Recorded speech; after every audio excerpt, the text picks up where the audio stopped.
rightly said that Austria have been a big surprise. Brilliant coaching by Ragnick. They are playing with swagger. They're playing with intensity. Super focused team. Everybody's doing. I haven't seen David Alaba to the tournament. Belgium, I think, are operating on fumes. You know, Lukaku is not playing well. De Bruyne is playing well, but of course the support isn't there. The likes of Carrasco and the rest of them are just not performing to the levels that you need to win tournaments. They have a solid midfield. Onana is playing really well in the midfield. Belgium, I look at them and I say, man, some of these coaches, why is he playing Lois Openda, giving him 5 minutes, 10 minutes per game? Brilliant player that can change things for him. Yeah. Right? Yeah. Wow. So he has. Yes. And right. For me, what people did everything.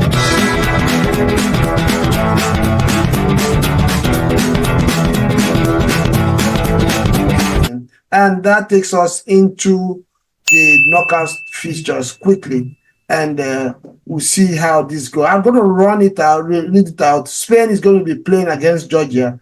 Germany will lock horns with Denmark. Portugal will be playing against Slovenia. France will play against Belgium. Romania will play against Netherlands. Austria will play against Turkey. England, Slovakia, and Switzerland will play against Italy. This one is seriously poised right there. You have Spain against Georgia. I think it's going to be a very, very interesting game. Very interesting game because Spain, for me, are the huge favorites to win this tournament. And they have shown that in the 3 games that they have played. So playing against Georgia, a very well-spirited team. We just highlighted their qualities right now. I think, I believe Spain will win, but it's not going to be an easy ride. And I will not be surprised if somehow Georgia manages to get a result out of this one. What's your take on this fixture? You know football. Yeah, that's exactly my thoughts. Spain have been utterly dominant in this tournament. And you don't want to play against a team like Georgia when they have nothing to lose, right? When they have nothing to lose, they're just going to come there and express themselves. Exactly. And those guys know how to defend properly, right? So it's going to be the biggest test, actually, for Spain. I think Spain would have preferred to play a team that will come out and attack them. Yeah, when you play these guys and they play you on the counter, they know exactly what to expect. So it's going to be a strong one, really strong one. Yeah, in games like this, Spain, the only way you're going to take care of this business is if you go out there and be clinical in the first 15 minutes, score 1 or 2 goals. If you leave it 30 minutes to the game 0-0, you might be ready for whatever you get and you just take it. Then we have Germany against Denmark. Again, Germany has shown that they are focused in this tournament. They want to win it at home.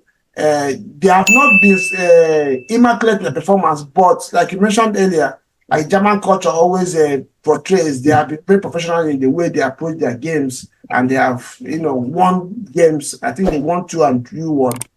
Denmark, on the other hand, as well, have not shown good, quality technically, but they also have shown some unity of purpose in the way they have applied themselves. I don't know what you think about this one. This will be, is it Portugal against Denmark? No, Germany, Denmark. Germany, Denmark. Wow. Yes, it's going to be a tough one. I think Germany will edge it. Because Denmark, a few of their team, a few of the members of their team are down the hill as well. They're still heavily dependent on Eriksen and his creative qualities. But Germany, being at home with the crowd support behind them, I think will bring their intensity to the game and was edged slightly. Yeah, I believe so as well. Then you have Portugal against Slovenia. Portugal, for me, this one is very, very critical and it's tricky as well. The Portugal that I saw today, I know we talked about it. The Ronaldo fans out there, I don't know, go pounce on me on this one, but I think Ronaldo and Martinez, we said this at the beginning of the tournament, that if there is anybody that's going to stop Portugal from winning the tournament or doing it is meaningful in the tournament, it's going to be their coach. And I added Ronaldo to it. I'm still going to insist that Ronaldo needs to understand is now at the turn of his career. He doesn't have to start games. If I'm suggest to him, I will even tend to tell the coach, I don't want to start. Let the game go on. Let the players, their energies wear them a little bit. Second half can come in and clean out stuff. But him trying to start every game, almost want to play 90 minutes and be the difference maker for this team. When you have a lot of young players who are eager to make things happen for the team, just like you see in England sometimes, the person is not there because he's supposed to be the one that will trigger the press for the team. But somehow, because of his age, he doesn't do that. I know ball to his feet with a chance is the best finisher they have in that team. But the one we have seen in the tournament, there is a lot of energy exertion in this tournament. If you're not physically ready, it's almost impossible for you to win any game in this championship. So at that level, it's going to be difficult for Ronaldo, being the point man, to make any meaningful. I don't know what you believe, what you think about this Portugal. I know Slovenia is not really a strong team, but we have seen that when a team stick together and stick to their game plan, they have managed to churn out results in this tournament. Yeah, you're right. I don't think, for me, I don't think we'll lay a glove, be able to lay a glove on Portugal. Reason being that they are just not offensively strong enough. They only have Šeško. The other ones don't seem to know what to do in front of the goal. And so it's going to be easy for Portugal to tie them down. But having said that, what you said is completely correct about Cristiano Ronaldo. He keeps being compared, of course, to Messi. It's all been Ronaldo versus Messi all the time. But you see the role that Messi is playing, and you see the way that the team is built around him for Argentina. You can see it working. It's not this stuff isn't working for Portugal. The way that Ronaldo is being played, and his personality. You cannot bench him. Once you bench him, it becomes a big problem. If as a leader he decides to say, "Hey, coach, why don't you fail this younger player, the more dynamic player? Let me come in and decide games." It can also work, but I don't know whether his personality will allow that. But let's see how it goes. Portugal, for me, has the second or perhaps the third strongest squad in this Euros. They better get to the final, otherwise it would be a massive failure. Yeah, I agree with you. What you mentioned there about Messi, the difference between Messi and Ronaldo in their teams is Messi in his own team have players who are willing to die for him, who are playing for him to shine. But in Portugal, you have players who also want to shine. They don't want to play. They're not playing for Ronaldo. Yes. You have Bruno Fernandes. He wants to have his own shine. Leo, the first game, you could see that he wasn't playing for Ronaldo. So he not needs to work for himself, to get things done. I mean, he doesn't have that physical ability anymore. So that's the difference. So Ronaldo needs to realize that and allow these guys to do their thing. And the coach also should be bold in that call. And you are right. I think was he not in the World Cup that the coach benched him? It became a problem, and that affected Portugal's performance in that tournament. And that's what exactly will happen. If I were Martinez, I wouldn't even call him to the tournament. I don't know why, if he was not called, if heaven will fall. He doesn't need to be in the tournament. He'll be struggling to try to score goals. Ronaldo has completed 0 dribbles in the tournament. I will take that his start before this show. He only has 1 assist, I think 5 shots on target and 3 off target and 3 block shots, then 0 dribbles. And that's just it for him for the tournament so far. And it's not looking good for him at all. Then you have France and Belgium. France and Belgium, wow, what a matchup. It's going to be good. It's a brilliant matchup. I think France will edge it, mainly because of their experience and their intensity that they're bringing in to the tournament. Belgium, I think, are operating on fumes. Lukaku is not playing well. De Bruyne is playing well, but of course the support isn't there. The likes of Carrasco and the rest of them are just not performing to the levels that you need to win tournaments. They have a solid midfield. Onana is playing really well in the midfield. Belgium, I look at them and I say, man, some of these coaches, why is he playing Lois Openda, giving him 5 minutes, 10 minutes per game? brilliant player that can change things for him, Yeah. right? Yeah. So he has the Arsenal guy. What's his name? My boy, Okay. Leo. Leo. So he's there being used sparingly as well. Lukaku is playing all the time. Lukaku is not clicking. He's not scoring goals. He does well holding up play, but he's there. So I don't think their coach is deploying them right, and their defense is pretty suspect. If Mbappe gets hold of that defense with fire fast, this guy that plays for Leicester City that keeps misplacing balls up and down, Yeah, go ahead. Dembele and the rest of them will get the ball from them and use them for dinner. So I don't think Belgium will escape France. Yeah, France will go through in this one. Though they need to get their ass together. Like I mentioned, when we were reviewing their game yesterday, I think I believe what's his name, Deschamps needs to, since he has refused to bring new players into the fold, go back to Oliver Giroud because he has proven to be a potent approach to their games. Play him as a middleman and use Mbappe from the wings and see if that will bring new fortune to the team because they've been struggling to create goals, like you mentioned the last time. It's been very difficult for them to create goals or make things out of their attack. Dembele has always become been a conundrum. He creates chances, manufactures chances that you don't expect him to have, but to take them is always a big problem for him. We hope that going to these knockout stages, he's going to take a new leaf and drive France to victory. Then the next match will be Romania and Netherlands. Reggie, please go ahead and analyze that. I'll be right back. Please go ahead. This one, Romania, I don't even know how I'm going to call this. Technically, I'm going by what both sides have. I believe Holland and Netherlands should carry this one. But we have seen they only qualified based on as a best loser in their group, which puts a question mark again to this Dutch national side. For a very long time now, they've always come to tournaments with huge talent, with area of stars, doing well in their clubs, a little bit similar to England, but somehow they can't just do well in the tournaments. Again, they just qualified as the best loser. Romania, I believe they should be able to round up Romania in this one. But for Romania to win their group, you're not going to take them as a piece of cake. To be honest, I don't have confidence to call this game. I have a strong feeling that Romania can shock Holland.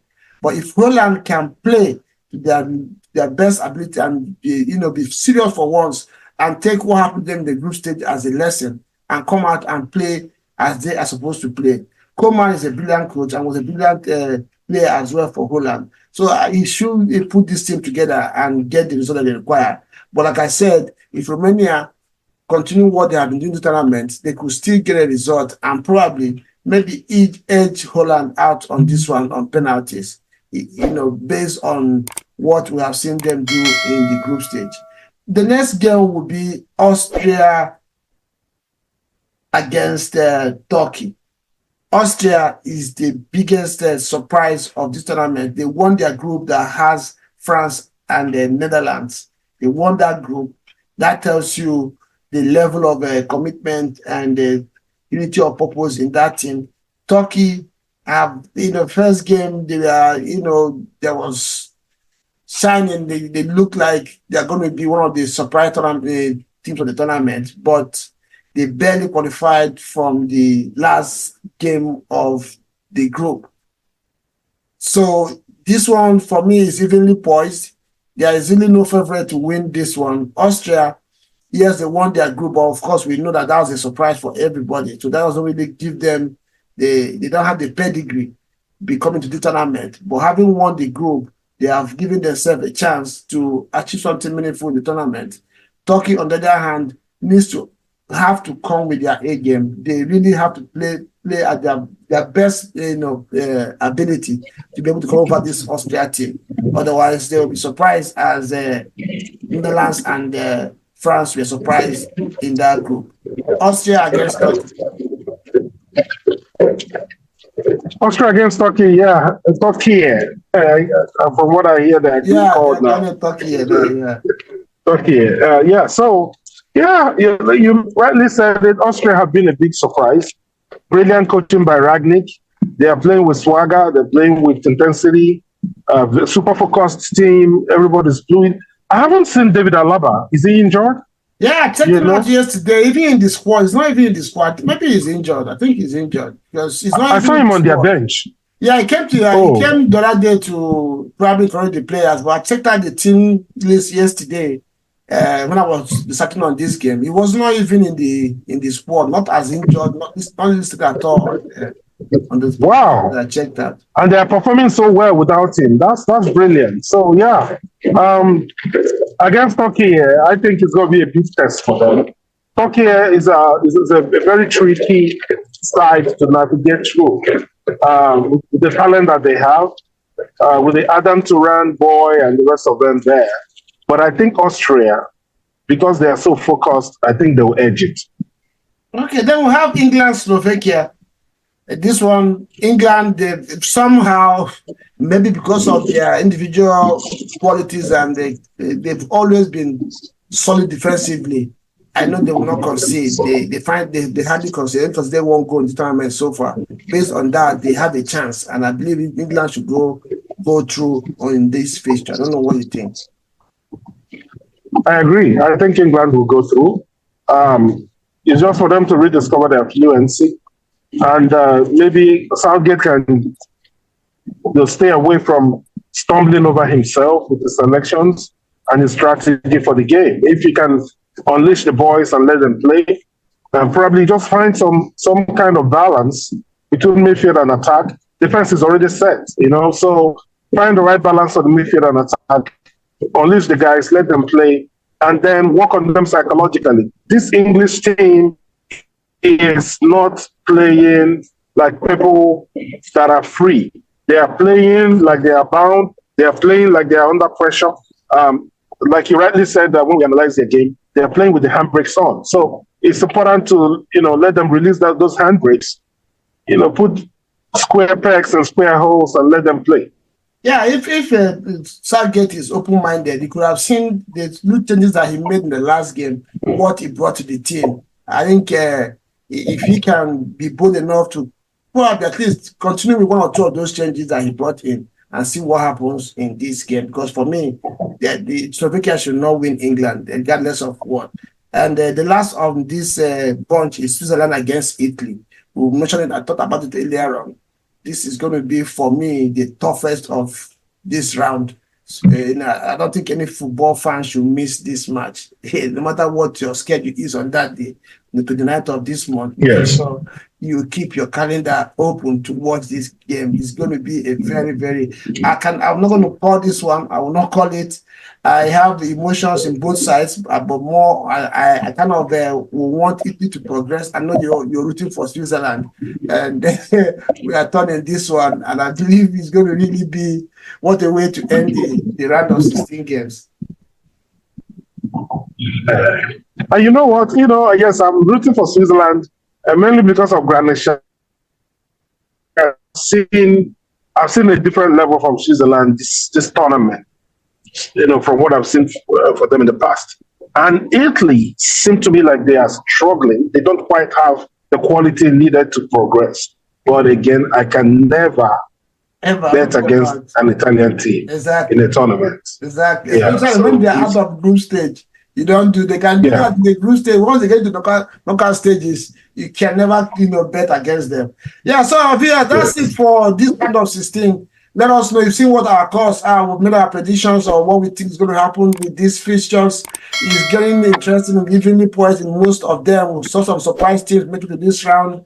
And the ones that we feel that are going to continue to progress in the tournament. Our favorites, let's remind our viewers, are France, Spain, and Portugal are the heavy favorites to win the tournament. But Switzerland and Italy as well are not counted out in this one. Let us know what you think in the comment section. Who do you think is going to win the tournament, and who do you think are going to be the victors from this round of 16 fixtures? And that's it for today, and we'll see you again Ciao and bye for now. Ugu, my brother, see you later, bro. See you, bro.